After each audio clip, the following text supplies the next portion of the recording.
आज से करीब 90 साल पहले एक लड़की नॉर्मल चॉकलेट फ्लेवर कुकीज बना रही थी। ये इसका रोज का काम था, जिसमें वो बेकिंग चॉकलेट को बिस्किट डो में मिक्स करती थी और चॉकलेट फ्लेवर बिस्किट बनाती थी। लेकिन आज का दिन काफी ज्यादा इम्पोर्टेंट होने वाला था, क्योंकि वो आज जो करने जा रही थी उसको 90 सालों के बाद भी याद रखा जाना था। इस बेकर का नाम रूथ वेकफील्ड था, पर आज इसके पास बिस्किट बनाने के लिए बेकिंग चॉकलेट मौजूद नहीं था, तो उसने एक नॉर्मल चॉकलेट को तोड़कर बिस्किट डो में मिक्स कर दिया और इसको ओवन में डाल दिया।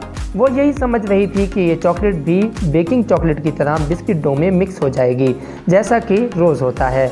लेकिन जब बिस्किट तैयार हुए तो इसमें चॉकलेट चिप्स अभी तक साबुत पड़े हुए थे, जो बिस्किट की लुक को भी खराब कर रहे थे। वेकफील्ड ने ये बिस्किट सेल करने की बजाय अपने कस्टमर्स को फ्री में देना शुरू कर दिए। हैरत अंगेज तौर पर ये बिस्किट, जिनको वो खराब समझ रही थी, वो कस्टमर्स को बेहद पसंद आए। गलती से बन जाने वाले ये बिस्किट्स आज तक पूरी दुनिया में चॉकलेट चिप कुकीज के नाम से फेमस हैं। मेरे चैनल FT वीडियोस में एक बार फिर से खुशामदीद। अगर आप चैनल पर नए हैं तो चैनल को सब्सक्राइब कर दें और बेल आइकन को प्रेस कर दें। नाज़रीन, इंसान अक्सर ऐसी गलतियां कर बैठता है जिसका सिर्फ उसको ही नहीं बल्कि दूसरों को भी बहुत ज़्यादा फायदा होता है। आज आप गलती से बन जाने वाली ऐसी चीज़ों के बारे में जानेंगे जो आज हम तकरीबन रोज़ ही इस्तेमाल करते हैं। तो आइए शुरू करते हैं। नंबर 1, माचिस के ईजाद होने से पहले आग लगाने के लिए ख़ास किस्म के पत्थर को स्टील के साथ रगड़ा जाता था। ये खास पत्थर, जिसको फ्लिंट भी कहा जाता है, इसके ज़र्रे चिंगारी बनकर गिरते थे, जिनको खुश्क पत्तों पर गिराया जाता था और फिर आग लगाई जाती थी। लेकिन 1826 में एक ऐसी अनहोनी हुई जिसने पूरी दुनिया की ये मुश्किल ही आसान कर दी। ये एक ऐसी इजाद थी जो गलती से हो गई थी। ब्रिटिश फार्मिस्ट जॉन वाकर केमिकल्स को मिलाकर दवाइयाँ बनाता था और वो इन केमिकल्स को मिक्स करने के लिए लकड़ी की स्टिक्स इस्तेमाल करता था, जिन पर केमिकल चिपक जाया करते थे। आमतौर पर तो वो ये स्टिक्स फेंक दिया करता था, लेकिन एक दिन वो इस स्टिक्स को अपने कमरे में पड़े एक पत्थर से रगड़ रहा था कि अचानक से उसमें आग लग गई। ये देखकर जॉन को काफ़ी हैरत हुई कि जिस आग को लगाने के लिए इतनी मेहनत करना पड़ती है, वो एक ही सेकंड में इतनी आसानी से कैसे लग गई।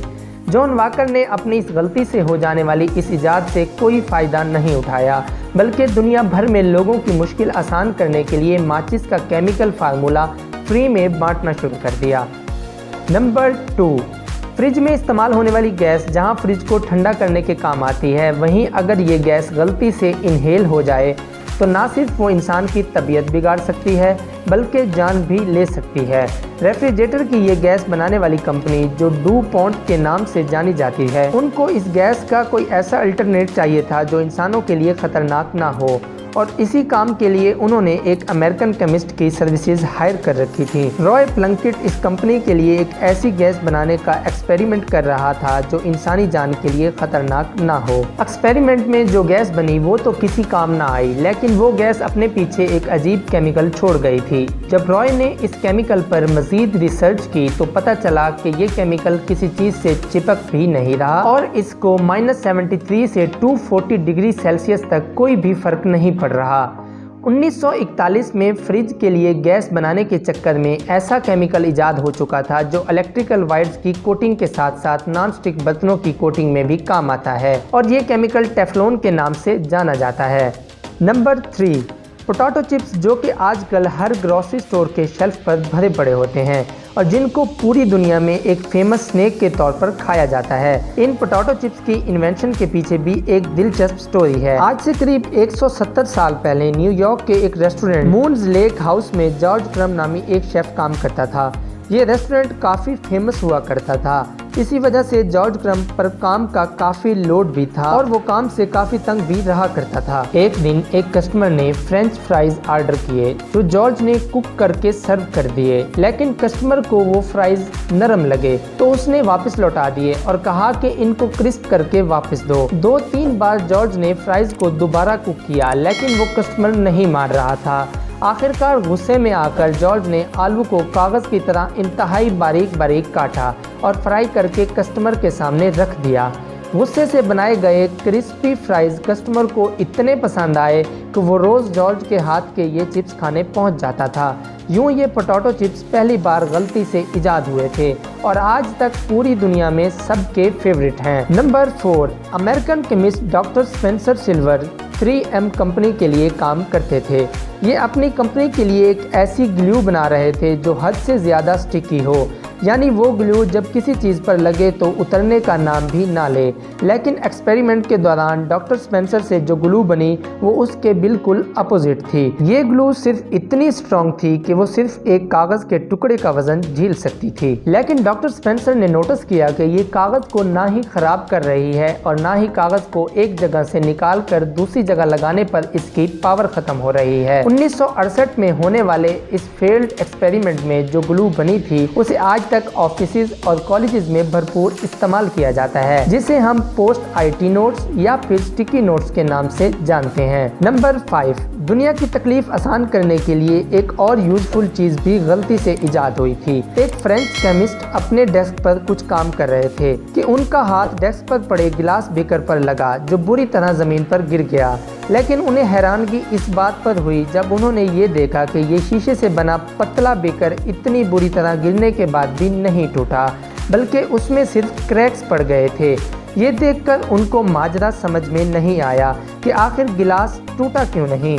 बाद में उनको मालूम पड़ा कि पिछली बार इस बीकर में उन्होंने जो केमिकल मिक्स किए थे उस केमिकल की एक लेयर गिलास पर रह गई थी, जिसने गिलास के टुकड़ों को बिखरने से रोक दिया था। फ्रेंच केमिस्ट को मालूम भी नहीं था कि उनकी ये गलती से हो जाने वाली इन्वेंशन आने वाले वक्त में कितनी फ़ायदेमंद साबित होगी।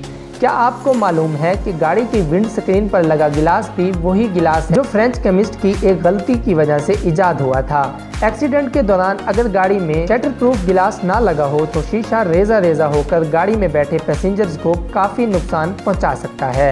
Number 6, anti depressant medicine depression के पेशेंट के लिए जान बचाने वाली गोली का काम करती है, लेकिन ये मेडिसिन भी एक गलती की वजह से इजाद हुई थी। जी हाँ, 1957 में डॉक्टर्स टीबी के लिए एक दवाई बना रहे थे। वो दवाई तो बन गई, लेकिन वो टीबी के लिए पेशेंट पर कुछ खास असर नहीं कर रही थी। डॉक्टर्स ने महसूस किया कि टीबी के पेशेंट्स का असल मसला तो हल नहीं हो रहा, लेकिन इस मेडिसिन की वजह से उनका मूड बहुत अच्छा हो जाता है। तब से लेकर अब तक ये मेडिसिन एंटी डिप्रेसेंट के नाम से सेल होती है, क्योंकि ये डिप्रेशन के पेशेंट्स का मूड मिनटों में ठीक कर देती है। और अब नंबर 7, इंसान का दिल इंसान के इमोशन के हिसाब से धड़कता है। यानी अगर हम सो रहे होते हैं तो दिल आहिस्ता धड़कता है और अगर हम भाग रहे होते हैं तो दिल तेज तेज धड़कता है। लेकिन दिल को कैसे पता चलता है कि कब तेज धड़कना है और कब स्लो? इसके लिए बॉडी में एक नेचुरल सेंसर होता है जिसको सिनस नोड कहा जाता है। ये सेंसर ऑटोमेटिकली बॉडी के हिसाब से दिल की धड़कन को कंट्रोल करता है। लेकिन क्या होगा अगर हमारा ये नेचुरल सेंसर किसी वजह से काम करना छोड़ दे? फिर इसके लिए ये छोटी डिवाइस इस्तेमाल होती है जिसको पेस मेकर कहा जाता है। ये पेस मेकर दिल की धड़कन को मेंटेन रखता है और हैरत अंगेज तौर पर ये पेस मेकर भी एक गलती की वजह से ही इन्वेंट हुआ था। American engineer Wilson great batch एक ऐसी डिवाइस बना रहे थे जो सिर्फ दिल की धड़कन को काउंट करे, लेकिन एक गलत इलेक्ट्रॉनिक कंपोनेंट ऐड करने की वजह से उनसे एक ऐसी डिवाइस बन गई जो धड़कन काउंट करने की बजाय उसको दोबारा बनाने का काम करने लगी। जब डॉक्टर्स को मालूम पड़ा तो उनको ये गलती से बन जाने वाली डिवाइस काफ़ी हेल्पफुल लगी और इसको पेस मेकर का नाम दिया गया। पहला पेस मेकर 1960 में एक इंसान के अंदर लगाया गया था और तब से लेकर अब तक ये जान बचाने का काम करता आ रहा है। उम्मीद है मेरे चैनल की ये वीडियो भी आप भरपूर लाइक और शेयर करेंगे। आप लोगों के कमेंट्स का मुझे इंतज़ार रहता है। अपनी कीमती राय से मुझे ज़रूर आगाह किया करें। शुक्रिया।